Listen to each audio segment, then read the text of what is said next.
Hello everyone, welcome to vintage IAS academy YouTube channel. So ఈరోజు మన topic వచ్చేసి election commission of India. నిన్న జరిగిన ఎలక్షన్స్ అయితే ఉన్నాయి కదా తెలంగాణలో. ఆ తెలంగాణ ఎలక్షన్ జరిగినప్పుడు ఏమైందంటే డీజీపీ అంజనీ కుమార్ సార్ని సస్పెండ్ అనేది చేయడం జరిగిందన్నమాట. సో సస్పెన్షన్ ఎందుకు చేశారు అంటే ఎందుకు ఆయన సస్పెండ్ చేశారు, సో అలా ఎలక్షన్ కమిషన్ అనేది సస్పెండ్ చేయొచ్చా ఒక డీజీపీ ఆఫీసర్ని అనేసి చూద్దాం అనమాట. సో అసలు ఎందుకు సస్పెండ్ చేశారు అనేది రీజన్ చూద్దాం. సస్పెండ్ చేశాక ఎవరు అపాయింట్ అయ్యారు, ఆయనతో పాటు ఇద్దరు పోలీస్ ఆఫీసర్స్ ఉన్నారు, వాళ్ళకు కూడా నోటీసులు అనేది ఇవ్వడం జరిగింది. అండ్ వీళ్ళని ఎందుకు సస్పెండ్ చేయడం జరిగిందంటే రేవంత్ రెడ్డి ఉన్నాడు కదా, అతనిని కలవడానికి బొకే ఇవ్వడానికి వెళ్ళారనమాట. సో ఆ బొకే ఇవ్వడం వల్లనే వీళ్ళని సస్పెండ్ చేశారా, ఎందుకు అసలు అనేది చూద్దాం అనమాట. సో దీన్ని న్యూస్లో చూసుకుంటే మనం election commission suspends Telangana DGP. So ఆ డీజీపీ ఎవరు, ఇతనే అన్నమాట, అంజనీ కుమార్ ఐపీఎస్. ఇతన్ని సస్పెండ్ అయితే చేయడం జరిగిందనమాట. సో ఎందుకు సస్పెండ్ చేశారు అసలు అనేది చూద్దాం. సో మనం న్యూస్లో చూసుకుంటే ఇక్కడ article, election commission suspends Telangana DGP for visiting Revanth Reddy's home to congratulate him on Congress victory. So Congress గెలిచి, నిన్న చూసాం కదా ఎలక్షన్లో మనకి కాంగ్రెస్ అనేది గెలవడం జరిగింది. అలా మార్పు రావాలి, కాంగ్రెస్ రావాలి అన్నట్టుంది కదా. సో కాంగ్రెస్ అనేది వచ్చింది. ఇప్పుడు మార్పు ఎంతవరకు వస్తుందో చూడాలి మనం. సో కాంగ్రెస్ అనేది కాంగ్రెస్ అనేది గెలవడం జరిగింది. సో ఆ సందర్భంలో ఈ డీజీపీ అండ్ ఇతనితో పాటు అడిషనల్ డీజీపీ అండ్ ఇంకో ఆఫీసర్ ముగ్గురు కలిసి రేవంత్ రెడ్డికి అతని సీఎం అన్నట్టుగా ఆయనకి బొకే అనేది ప్రజెంట్ చేయడం జరిగిందనమాట. మీరు చూడొచ్చు. సో ఈ బొకే ఇవ్వడం అనేది అంటే మోడల్ కోడ్ ఆఫ్ కండక్ట్కి వ్యతిరేకంగా అన్నమాట. సో ఎందుకంటే ఎలక్షన్స్ అనేది జరుగుతుంది, ఇంకా కౌంటింగ్ అనేది కంప్లీట్ అవ్వలేదు. ఓకే, రేవంత్ రెడ్డి గెలిచారనే వచ్చింది న్యూస్, లైక్ అతనైతే గెలిచాడనమాట. సో ఆ గెలిచిన వెంటనే వీళ్ళు బొకేస్ తీసుకెళ్ళి ఆయన కంగ్రాచులేట్ చేయడం అనేది అది కరెక్ట్ కాదన్నమాట. ఎందుకంటే అది election commission model code of కండక్ట్కి వ్యతిరేకంగా అనమాట. సో ఆ వ్యతిరేకంగా అలా ఇవ్వకూడదు కాబట్టి, ఎందుకంటే ఎలక్షన్ జరిగేటప్పుడు కంప్లీట్ రైట్స్ అనేది మనకి ఎలక్షన్ కమిషన్ చేతిలోనే ఉంటుంది. సో వీళ్ళ దగ్గర ఎలాంటి రైట్స్ ఉండవు. అలాంటి టైంలో ఎలక్షన్ కమిషన్ ఏది చెప్తే అదే జరగాలన్నమాట. సో వీళ్ళు ఆ మోడల్ కోడ్ ఆఫ్ కండక్ట్కి వ్యతిరేకంగా వెళ్ళారు కాబట్టి ఎలక్షన్ కమిషన్ వీళ్ళని సస్పెండ్ చేయడం జరిగిందనమాట, డీజీపీని. సో డీజీపీని సస్పెండ్ చేశారు. అండ్ నెక్స్ట్ ఇంకో ఇద్దరు పోలీస్ ఆఫీసర్ని ఏంటంటే నోటీస్ అనేది ఇవ్వడం జరిగిందనమాట వాళ్ళకి. సో చూడండి, the ECI also gave director general of police DGP of the anti corruption bureau ACP Ravikumar the full additional charge of DGP. So ఇప్పుడు అంజనీ కుమార్, సో ఆయనని సస్పెండ్ చేశారు. ఆయన ప్లేస్లో Ravikumar anti corruption bureau director ఉన్నారు కదా, అతన్ని అతను డీజీపీగా ఛార్జ్ తీసుకోవడం కూడా జరిగిందనమాట నిన్న. సో మనం చూద్దాం అసలు యాక్చువల్లీ ఏం జరిగింది అనేసి. ఆ బొకే ఇవ్వడం వల్లనే సస్పెండ్ అయ్యారంటే అంత ప్రాబ్లం ఏంటి అనేసి. సో ఇక్కడ చూసుకుంటే the election commission of India suspended Anjani Kumar, director general of police Telangana for the violation of model code of conduct. So చూశారు కదా, ద మోడల్ కోడ్ ఆఫ్ కండక్ట్ని వయలేట్ చేశారనమాట. అంటే ఏదైతే ఎలక్షన్ టైంలో అంటే కోడ్స్ ఏవైతే రూల్స్ అండ్ రెగ్యులేషన్స్ అయితే ఏవైతే వాటికి వ్యతిరేకంగా వెళ్ళడం అనేది జరిగిందనమాట. సో సస్పెండ్ చేయడం జరిగింది. And relevant conduct rules during the Telangana assembly elections 2023. మనకి నిన్న జరిగిన అసెంబ్లీ ఎలక్షన్స్. సో ఆ టైంలో ఉండే రూల్స్ అండ్ రెగ్యులేషన్కి వ్యతిరేకంగా వెళ్ళారు కాబట్టి సస్పెండ్ చేయడం అనేది జరిగింది అంటుంది. So the Telangana DGP along with Sanjay Jain, state police nodal officer. So మనకి అంజనీ కుమార్, అతనితో పాటు Sanjay Jain state police nodal officer Telangana, and Mahesh Bhagwat. So వీళ్ళు ముగ్గురు అనమాట. Mahesh Bhagwat is nodal admit Revanth Reddy. So ఆ టైంలో ఆయన కలిసారు కాబట్టి బేసికల్లీ ఇప్పుడు న్యూస్ ఎలా వెళ్తుందంటే వాళ్ళు ఆ ఎలక్షన్ ఆయన గెలిచిన వెంటనే వీళ్ళు వెళ్ళారు. సో అది పోర్ట్రే అనేది తప్పుగా అవుతుంది. అంటే ఏదో వాళ్ళ మధ్య ఫేవర్ అనేది ఉంది, ఒక మ్యాలిఫైడ్ అనేది జరిగింది, సంథింగ్ ఫేవర్ ఏదో ఉంది అన్నట్టుగా పోర్ట్రే అవుతుంది అన్నమాట. సో ప్రజలు అదే ఏంటంటే ఎఫెక్ట్ అవుతుంది, వాళ్ళ మధ్యలో ఏదో ఉన్నట్టుగా అది పోర్ట్రే అవుతుంది అనమాట. సో అది మిస్టేక్ అనమాట. Police officers should not do that thing actually. ఆ టైంలో ఎలక్షన్ జరిగే టైంలో షుడ్ స్ట్రిక్ట్లీ ఫాలో అవ్వాలన్నమాట మోడల్ కోడ్ ఆఫ్ కండక్ట్ని. అది వయలేట్ చేస్తే సో ఇలాంటి చర్యలు తీసుకోవాల్సి వస్తుంది. బట్ ఏదో ఫేవర్ ఉన్నట్టు అది పోర్ట్రే అవుతుంది అన్నమాట ఇప్పుడు. సో అతను చూసి, ఎందుకంటే ఇప్పుడు డీజీపీ అంటే హెడ్ ఆఫ్ స్టేట్ అనమాట, పోలీస్ వీళ్ళందరికీ హెడ్ అతనే ఇలాంటి స్టెప్ ఒకటి తీసుకుంటే వేరే రీజియన్స్లో ఇప్పుడు వేరే కాన్స్టిట్యుయెన్సీస్లో ఉంటారు కదా, వీళ్ళు అక్కడ పోలీస్ ఆఫీసర్లు ఏవైతే వాళ్ళు కూడా అక్కడ ఉన్న గెలిచిన వాళ్ళని వెళ్ళి పరిచయాలు చేసుకుంటే వాళ్ళతో ఫేవరిజంగా మాట్లాడితే అది తప్పుగా పోర్ట్రే అవుతుంది అనమాట. ఏదో అందరు కలిసి ఏదో చేశారన్నట్టు, లైక్ ఇప్పుడు కాంగ్రెస్కి ఫేవర్లో ఉన్నాడు, బీఆర్ఎస్కి అన్యాయం చేశారు, వీళ్ళందరూ కలిసి బీఆర్ఎస్ని ఓడించారనే మిస్కన్సెప్షన్ అనేది క్రియేట్ అవుతుంది అనమాట. సో అలా క్రియేట్ అవ్వద్దు అనేసి ఈ మనకి రూల్స్ అండ్ రెగ్యులేషన్స్ వాటిని వయలేట్ చేయడం వల్ల వాళ్ళని సస్పెండ్ అనేది చేయడం జరిగింది. So a contesting candidate of the Congress in the ongoing assembly election in Hyderabad with a flower bouquet at the residence of the state Congress president, state Congress president అదే రేవంత్ రెడ్డి ఉన్న అతను state Congress president ఉన్న ఆయనకి bouquet, ఆయన దగ్గరికి bouquet తీసుకొని వెళ్ళడం అనేది దట్ ఈస్ ద పాయింట్ అనేసి అంటున్నారు. So next what is the problem, actual problem ఏంటి? సో ఇక్కడ ప్రాబ్లం చూసుకుంటే మనం the DGP opting to meet contesting candidate out of the total 2,290 and the star campaigners of one political party out of 16 political parties in the fray. So out of 16 political parties నుంచి contestants అనేది చేశారు కదా. So అందులో వచ్చేసి ఇతన్ని మెయిన్గా కలవడం అనేది ఎందుకు అది హైలైట్ అయింది అనమాట.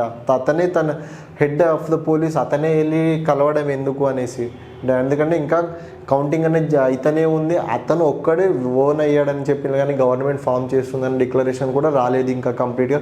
అన్ని సీట్స్ గెలిచారు, వాళ్ళు గవర్నమెంట్ ఫామ్ చేయబోతున్నారని కూడా క్లారిఫై లేదు అప్పటికి. అతను ఒక్కటి సీట్ గెలిచాడు. సో ఆ కేసులో వాళ్ళు వెళ్ళి డైరెక్ట్గా కలవడం ఎందుకు, బొకే ఇచ్చి కంగ్రాచులేషన్ చెప్పడం ఎందుకని పాయింట్ అనమాట. So was a clear indication of mala fide of intention of seeking favour sources told news agency. అంటే సో అది ఒక మ్యాలిఫైడ్ అంటే ఏదో దురుద్దేశంతో వెళ్ళారు వాళ్ళు, వాళ్ళకి ఫేవర్ ఏదో ఇప్పుడు వాళ్ళే గవర్నమెంట్ వస్తున్నారు, రేవంత్ రెడ్డి సీఎం అయిపోతున్నారు, సో మేము ముందే వెళ్తే మాకు ఫేవర్గా ఉంటాడనే కాన్సెప్ట్తో వెళ్ళారని పోర్ట్రే అనేది అవుతుందన్నమాట. సో యాక్చువల్లీ పాయింట్ ఏంటో మనకి తెలియదు. The Congress was set to out was the Bharat రాష్ట్ర సమితి from power in Telangana assembly poles results and trend showed అనమాట. సో ఇప్పుడు బీఆర్ఎస్ అనేది ఓడిపోతుంది, కాంగ్రెస్ అనేది రూలింగ్లో వస్తుంది. సో అందుకోసమే వాళ్ళు వెళ్ళి కలిశారు, వాళ్ళకి ఫేవరిజంగా ఉంటుందనేసి అలా మిస్కన్సెప్షన్ అంటే అలా వస్తుందన్నమాట ఇప్పుడు. So the sources at the poll panel set DGP is the head of the force of the state police and is extended to lead the entire police services of the state by setting an example through this personal impartial conduct. So ఇక్కడ ఏం చెప్తున్నారంటే head of the state police అతనే అట్లాంటి step తీసుకుంటే, wrong step అనేది తీసుకుంటే మిగతా ఉన్న వాళ్ళ కింద ఉన్న వాళ్ళు కూడా తీసుకునే ఛాన్సెస్ ఉంటాయి. సో అతను ఇలా చేయడం తప్పు. అతను ఏంటి ఇప్పుడు ఈ పర్సనల్ ఇంపార్షియల్ కండక్ట్కి వ్యతిరేకంగా లైక్ అందరికీ ఇది ఒక గుణపాఠం, లైక్ అందరు కూడా ఇలా చేయాలి అని నేర్పిస్తున్నా, లేదంటే అతనే అట్లా తప్పు చేస్తే కింద ఉన్న వాళ్ళు తప్పు చేస్తారు కదా అని స్టేట్మెంట్ అన్నమాట. కంప్లీట్ పోలీస్ సర్వీస్ అందరూ ఇలాంటి తప్పు చేసి అతనే చేశాడంటే వేరే వాళ్ళు కూడా చేసే ఛాన్సెస్ ఉంటాయి కదా, అతను చేయొద్దు అని అంటున్నాడు. The police officers visit raised a strong indication in the public mind that it was all over from the ruling Bharat Rashtra Samiti BRS as the police are generally equipped with the intelligence inputs on polling trends. So ఇంకోటి ఏంటంటే వీళ్ళు అలా చేయడం వల్ల ఏదో కౌంటింగ్స్లో కానీ ఎలక్షన్లో ఏదో కుమ్మక్కయ్యారు వీళ్ళంతా, సంథింగ్ ఇంటెలిజెన్స్ రిపోర్ట్ ప్రకారం ఇంటెలిజెన్స్ అంతా వీళ్ళు చేసుకున్నారు, అంటే ఎట్లయినా బీఆర్ఎస్ని తప్పిద్దామనే ప్లాన్లో ఉన్నట్టుగా అన్ని గాసిప్స్ అనేది క్రియేట్ అవుతాయి కదా ఇప్పుడు. సో వీళ్ళు వ్యతిరేకంగా ఉన్నారు బీఆర్ఎస్కి పోలీసు వాళ్ళు, సో వీళ్ళ కాంగ్రెస్కి ఫేవర్గా ఉన్నారు, సో వీళ్ళు ఏదో చేసే ఉంటారు కదా ఎలక్షన్స్ కౌంటింగ్లో కానీ ఎలక్షన్స్లో కానీ కాంగ్రెస్కి ఫేవర్గా ఉన్నారని అలా అనేది వస్తున్నాయి అన్నమాట అందరూ. So next, any misconduct on the part of DGP Telangana not only sets a wrong president but sends incorrect signals to the fields formation who are still in the process of conducting elections. So అదే అనమాట, అదే head of the state అలానే చేస్తే మిగతా వాళ్ళు కూడా ఇంకా election జరుగుతూనే అంటే ఎలక్షన్స్ కౌంటింగ్ అవుతూనే ఉంది అని అలా చేయొద్దు, సో అది వేరే వాళ్ళ మీద కూడా ఎఫెక్ట్ అవుతుంది అనేసి చెప్తుంది అనమాట. So needless to add, if subordinate police officer in the field formation start following the food steps of their seniors to meet candidates abandoning their counting and security related duties, the consequences can be disastrous of unimaginable proportions. EC sources election commission ఏం చెప్తుందంటే head of the state ఇలానే చేస్తే వేరే candidates కూడా ఆ certain constituencies ఉన్నాయి కదా అక్కడికి వెళ్ళి పోలీస్ ఆఫీసర్ వాళ్ళు కూడా అక్కడికి వెళ్ళి అందరినీ కలిసి అక్కడ చేస్తే కంప్లీట్గా డిజాస్టర్ అనేది జరుగుతుందన్నమాట. ఎందుకంటే అది రాంగ్ స్టెప్ అనమాట, కంప్లీట్గా against model code of conduct అనమాట. సో అలాంటి సిచ్యువేషన్ వస్తే అందరూ కాంగ్రెస్కి ఫేవర్లో ఉండి బీఆర్ఎస్ పార్టీని ఓడిద్దామని ప్లాన్ చేసుకొని అందరూ ఫేవర్లో ఉన్నారనేది పోర్ట్రే అవుతుందన్నమాట. సో డెఫినెట్గా సో అది కంప్లీట్గా ఇద్దరి మధ్య లైక్ ఘర్షణలు ఎక్కువ అవుతాయి అన్నమాట. సో దానివల్ల కంప్లీట్గా డిజాస్టర్ అనేది జరగవచ్చు ఛాన్సెస్ ఉన్నాయన్నమాట. సో గొడవలు అవి ఇవిగా జరుగుతూ ఉంటాయి, ఇంకా ఫేవర్లో ఉన్నారని చెప్పేసి. So next EC power. అసలు అంటే ఎలక్షన్ కమిషన్కి ఒక డీజీపీని సస్పెండ్ చేసే పవర్ ఉందా లేదా అనేసి.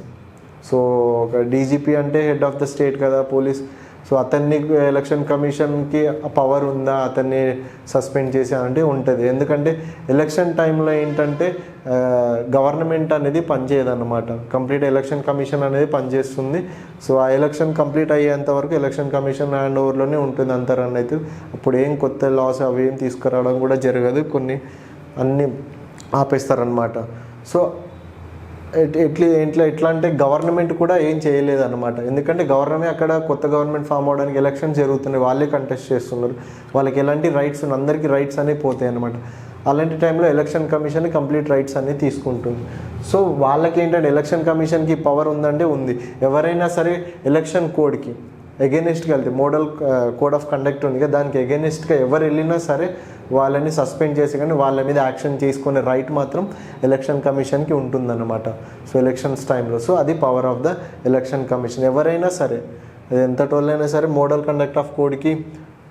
కోడ్ ఆఫ్ కండక్ట్కి వ్యతిరేకంగా వెళ్తే డెఫినెట్గా వాళ్ళ మీద యాక్షన్ అనేది తీసుకోవడం అనేది జరుగుతుందన్నమాట.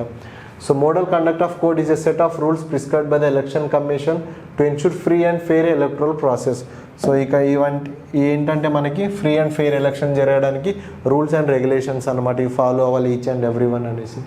Any violent of this poll code attract strict punishment by the election body which oversees the polling process in one of the world's largest democracies. So ఎవరైనా వయలేట్ చేస్తే వాళ్ళ మీద స్ట్రిక్ట్ యాక్షన్స్ అనేది తీసుకోవడం జరుగుతుంది. The model code of conduct has long list of rules laid down in the EC website to the followed by the every one. So ఈ rules mode of conduct ఏదైతే ఉందో ఇవన్నీ election commission of India website ఉంది, అందులో each and everything ఉన్నది, అవి each and every one should follow అని చెప్తున్నారు అనమాట. So next explanation from the officers. So officers అనేది వాళ్ళు వెళ్ళి ఇవ్వడం జరిగింది. సో వాళ్ళు ఏమంటున్నారంటే వాళ్ళ దగ్గర నుంచి ఎక్స్ప్లెనేషన్ ఏమొస్తుందంటే ఇప్పుడు డీజీపీ ఆఫీస్ నుంచి ఏమొచ్చిందంటే సో మేము అతను గెలిచాడని బొకే తీసుకొని వెళ్ళలేదు. సో బేసికల్ ఏంటంటే రేవంత్ రెడ్డి మమ్మల్ని పిలిచాడన్నమాట. సో ఎందుకంటే వాళ్ళు 4th డిసెంబర్న వాళ్ళు ఎల్బీ స్టేడియంలో ఒక సెరమనీ అనేది కండక్ట్ చేయాలి, లైక్ ప్రమాణ స్వీకారం చేస్తున్నారు. సో అప్పుడు అఫీషియల్స్ వస్తారనమాట, వేరే వేరే స్టేట్ నుంచి అఫీషియల్స్ వస్తారు, ఢిల్లీ నుంచి అఫీషియల్స్ వస్తారు, మినిస్టర్స్ వస్తారు, వీళ్ళందరూ వస్తారు. వీళ్ళకి సెక్యూరిటీ కోసము దాని గురించి మాట్లాడడానికి ఆయన రేవంత్ రెడ్డి స్వయంగా పిలిచారని డీజీపీ ఆఫీస్ నుంచి అయితే చెప్పడం అనేది జరుగుతుందన్నమాట. సో అతను పిలవడం వల్లనే మేము వెళ్ళాం, కానీ మా సొంతంగా మేము ఆయన కంగ్రాచులేట్ చేయడానికి అయితే వెళ్ళలేదని వాళ్ళ దగ్గర నుంచి ఎక్స్ప్లెనేషన్ అయితే వచ్చిందనమాట. So a press release by the DGP's office hours later said officers were invited by the Revanth Reddy to discuss security arrangements for the Congress government swearing in ceremony. So Congress government స్వేరింగ్ ceremony ఏదో ప్రమాణ స్వీకారం ఏదైతుందో అది LB స్టేడియంలో, అదే Lal Bahadur stadium on Monday అంటే December ఈ రోజున. సో దానికోసం ఆయన సెక్యూరిటీ అరేంజ్మెంట్స్ కోసం మాట్లాడడానికి పిలిచారు, వాళ్ళే గవర్నమెంట్ ఫామ్ చేస్తున్నారని చెప్పి తను ఏం చేద్దామని తనే స్వయంగా పిలిచారు, కానీ మేము వెళ్ళలేదు అని వాళ్ళు ఎక్స్ప్లెయిన్ చేసుకుంటున్నారు అనమాట. The Congress leader wanted elaborate arrangements as several chief ministers, former chief minister and senior leaders from Delhi are expected to attend the event. So వేరే వేరే స్టేట్స్ నుంచి చీఫ్ మినిస్టర్స్, ఇంకా former chief ministers and Delhi నుంచి officials వస్తున్నారు కాబట్టి దాని గురించి మాట్లాడడానికి అతను పిలిచారు తప్పితే మేము మా సొంతంగా అయితే మేము వెళ్ళలేదని వాళ్ళు చెప్తున్నారు అనమాట. So the release added that the DGP assured that to Reddy provision of 2+2 police security officers to the newly elected Congress MLA. So కొత్తగా అయితే ఎమ్మెల్యేస్ ఎవరైతే వాళ్ళకి 2+2 పోలీస్ సెక్యూరిటీ అనేది ఇవ్వడం ఇంకా the higher scale of security to senior leaders depending on threat perception. So senior leaders అయితే వాళ్ళందరికీ securities అనేది ప్రొవైడ్ చేయాలనే దాని గురించి మేము మాట్లాడుకున్నామని చెప్తున్నారు అన్నమాట వాళ్ళు. So about Anjani Kumar. So Anjani Kumar ఎవరైతే డీజీపీ అవుతారో ఈయన 2020లో కూడా ఎలక్షన్ టైంలో ఇతనికి అవార్డు అనేది రావడం జరిగిందనమాట. అప్పుడు అప్పటి ప్రెసిడెంట్ మనకి రామ్నాథ్ కోవింద్ ఆయన చేతుల ద్వారా ఇతను అవార్డు కూడా తీసుకురావడం జరిగింది. ఇప్పుడు అలాంటి ఆయన ఇప్పుడు ఇలాంటి సస్పెండ్ అవ్వడం అనేది చూడాలి. So interestingly Kumar received election commissions award for best election practices. అతనికి బెస్ట్ ఎలక్షన్ ప్రాక్టీసెస్ అవార్డు అనేది హైదరాబాద్, ఆయన అప్పుడు కమిషనర్గా ఉండేది హైదరాబాద్ పోలీస్. సో 2020లో అతనికి అవార్డు అనేది కూడా రావడం జరిగింది. సో అలాంటి బెస్ట్ ఎలక్షన్ ప్రాక్టీస్ అవార్డు అనేది కూడా ఎలక్షన్ కమిషన్ ఆఫ్ ఇండియా నుంచి ఆయనకి ఇవ్వడం అనేది జరిగిందనమాట 2020లో. ఈ received the award from the then president Ramnath Kovind. అప్పటి ప్రెసిడెంట్ రామ్నాథ్ కోవింద్ ఉన్నాడు, ఆయన దగ్గర నుంచే ఈ అవార్డు అనేది తీసుకోవడం జరిగింది. And he is also fighting a case in high court challenging his cadre allotment to Andhra Pradesh. అతనికి ఏంటంటే క్యాడర్ అనేది యాక్చువల్లీ ఆయన తెలంగాణ, బట్ ఆయనకి ఏంటంటే ఆంధ్రప్రదేశ్ క్యాడర్ అలాట్ చేయడం జరిగింది. సో దాని గురించి అతను హైకోర్టులో ఇంకా ఫైట్ చేస్తున్నాడు. నాది తెలంగాణ క్యాడర్, నాకు ఆంధ్ర క్యాడర్ ఇచ్చారని చెప్పి దాని గురించి ఇంకా అతను ఫైట్ చేస్తున్నాడు. సో ఇది తన గురించి అన్నమాట. సో అండ్ నెక్స్ట్ వచ్చేసి meanwhile election commission also sought an explanation from the other two officials, Sanjay Kumar Jain and Mahesh M. Bhagwat, about the circumstances under which they have met with Revanth Reddy. So అతన్ని suspend చేయడం జరిగింది. అలానే మిగతా ఇద్దరు officers ఉన్నారుగా, వాళ్ళ దగ్గర నుంచి రిటర్న్లో ఎక్స్ప్లెనేషన్ అది అడగడం జరిగింది. సో వాళ్ళు కూడా రిటర్న్లో ఎక్స్ప్లెనేషన్ అది ఇవ్వడం జరిగింది అనమాట. సో ఎందుకు కలిసారు ఏంటి అని. నెక్స్ట్ ఏంటి, నెక్స్ట్ ఏంటంటే చెప్పాను కదా, సో అతన్ని సస్పెండ్ చేసిన తర్వాత యాంటీ కరప్షన్ బ్యూరో ఆఫీసర్ ఉన్నారు, అతన్ని డీజీపీకి అపాయింట్మెంట్ చేయడం. The next senior most eligible police officer of the state will be immediately given charge of director general of police Telangana the EC sources. Election commission ఏం చెప్పింది, next ఎవరైతే senior officer ఉంటారో వాళ్ళని డీజీపీకి appointment చేయడం జరుగుతుంది. సో అదే కాంటెక్స్లో రవి గుప్తా 1990 బ్యాచ్ ఆఫీసర్ ఉన్నారు. He has been given full additional charge as DGP and HOPF according to an order issued by the chief secretary Shanti Kumari orders ప్రకారం ఇప్పుడు మనకి డీజీపీ ఎవరంటే రవి గుప్తా 1990 బ్యాచ్ ఆఫీసర్ అనమాట. ఇతను ప్రెసెంట్గా director general of anti corruption బ్యూరోకి ఉండే అనమాట. DGP of anti corruption bureau ఉండే, ఇప్పుడు అతన్ని పోలీస్ కమిషనర్గా చేయడం జరిగింది. హైదరాబాద్ స్టేట్ పోలీస్ డీజీపీగా అపాయింట్మెంట్ చేయడం జరిగిందనమాట. సో ఇది దాని గురించి. సో నెక్స్ట్ కమింగ్ టు ఎవరైతే 2024-2025 బ్యాచ్లో ప్రిపేర్ అవుతున్నారో వాళ్ళకి గైడెన్స్ కోసం అయితే ఫ్రీ కౌన్సిలింగ్ అనేది ప్రొవైడ్ చేయడం జరుగుతుంది అనమాట. సో వింటేజ్ ఐఏఎస్ అకాడమీ నుంచి ఫ్రీ కౌన్సిలింగ్ అనేది ప్రొవైడ్ చేయడం జరుగుతుంది. ఎవరికైనా ఇంట్రెస్ట్ ఉంటే ఇక్కడ మీకు స్క్రీన్ మీద కనిపిస్తున్న నెంబర్కి కాల్ చేసి రిజిస్టర్ చేసుకొని free counselling, like preparation journey ఎలా ఉండాలి, మీకు ఏమైనా డౌట్స్ ఉంటే ప్రిపరేషన్లు అవన్నీ మీకు ఇక్కడ కాల్ చేసి మీరు మాట్లాడుకోవచ్చు. ఆన్లైన్లో ఉంటుంది కౌన్సిలింగ్, మీరు ఆన్లైన్లో రిజిస్టర్ చేసుకోవచ్చు. కాల్ చేసి రిజిస్టర్ చేసుకుంటే మీకు ఒక లింక్ అనేది జనరేట్ అవుతుంది.